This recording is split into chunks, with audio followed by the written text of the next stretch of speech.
Алексей проснулся как от удара, за окном было еще темно. Сердце стало бешено колотиться. Мужчине понадобилось некоторое время, чтобы прийти в себя от чего-то гнетущего и тяжелого. Рядом сопел сын Максимка. Алексей не помнил сон. Сегодня был счастливый день, он должен забрать с родильного дома жену с новорожденной дочкой. Так откуда такая необъяснимая волна грусти и тревоги на него нахлынула? «Ерунда», — подумал мужчина.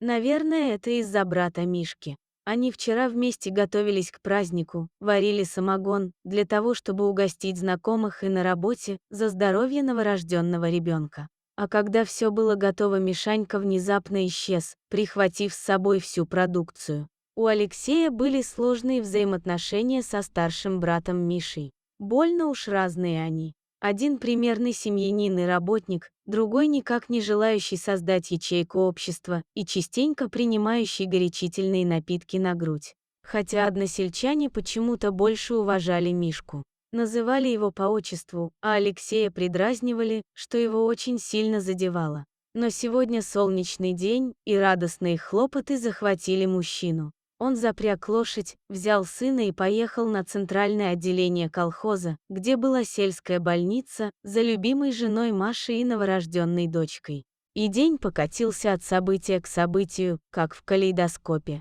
Резное крыльцо в родильном доме, куда пожилая акушерка принесла дочку. Когда-то она принимала роды у матери Алексея. 6 лет назад она вынесла синий сверток с его первенцем, а теперь Максим с интересом заглядывает в лицо сестренки. Уставшая, счастливая жена и новорожденная дочка, закутанная в красное одеялко. Маша так хотела девочку, что шила заранее именно такое яркое одеяло на выписку. Сейчас они были счастливы. Потом всей семьей заехали к тёще, там были и радость, и слезы, все как полагается в семье. В такой момент день близился к вечеру еще быстрее. Алексей заторопился.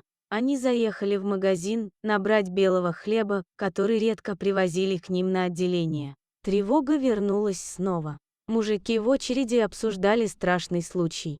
Волки напали на семью на автобусной остановке. Отец семейства смог затолкать жену и детей на крышу, а самого его стая растерзала на глазах у всей семьи. Алексей не дослушал его, это сейчас его меньше всего волновало. Да и далеко все это было.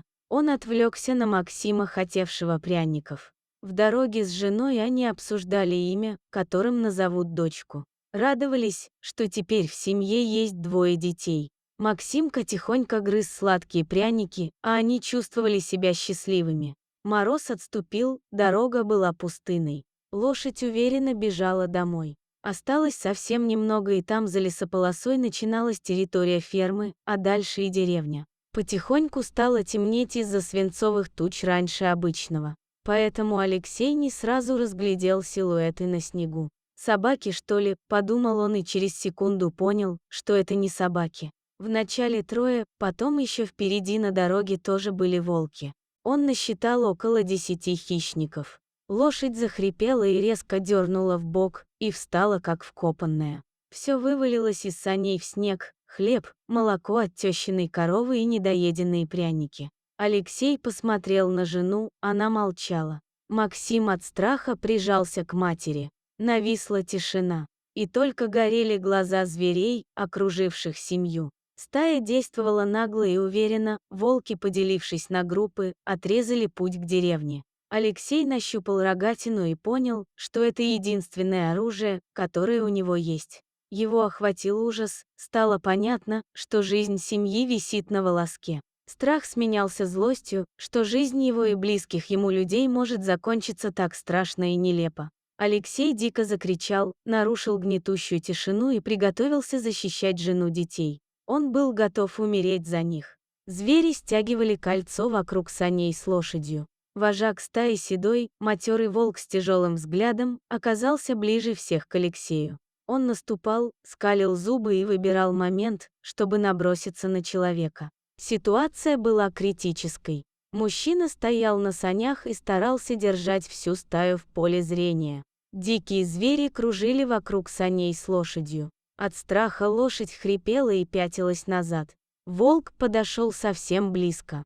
Алексей со всего маха, как ему показалось, воткнул в горло волку рогатину, но зверь ушел в сторону. Он понял, что волков не взять, он понял, что пришел конец. Стало темно, Алексей уже не видел силуэтов диких зверей на снегу. Волки все кружили и кружили, мужчина смотрел в темноту, тыкая рогатину в пустоту. Пришло отчаянное осознание, что это конец. Совсем стало темно. Сын и мать прижались к новорожденной в предчувствии неминуемой развязки. Страх и отчаяние изменили ощущение пространства и времени. Чувство реальности покинуло его. И тут что-то большое и яркое ослепило его глаза. В голове мелькнула мысль, что инопланетный корабль пришел на помощь, и что это слепили прожектора инопланетного судна. Сквозь гул моторов и свет прожекторов Алексей услышал песню Аллы Пугачевой в этом корабле. Вдруг он увидел трактор. Стогометатель держал в своей пасти сток сена, горели прожектора в кабине, во всю мощь играл транзисторный приемник. Из кабины вылез пьяненький брат Мишка и начал извиняться за самогон. Алексей не сразу понял, что брат, напившись и не выйдя на смену, не смог привезти корм на ферму, оставил голодный скот и получил нагоняя от бригадира, отправился на ночь, глядя за сеном. Так Мишка оказался неожиданным спасителем всего семейства. Алексей молча упал перед ним на колени, силы покинули его, слабость в теле охватила мужчину. Он обнял брата и начал благодарить Мишку. Брат опешил от такого разворота событий, не понимая, что случилось. Зато, когда все прояснилось, счастье и радость накрыло всех с головой. А маленькая новорожденная девочка все спала в своем ярко-красном одеялке. У перепуганной лошади сочилась темная кровь с рваной раны на шее, которую успели порвать волки. Спасибо, дорогие зрители, что дослушали до конца. Делитесь своим мнением в комментариях, а также подписывайтесь на канал, где вы найдете еще много интересного.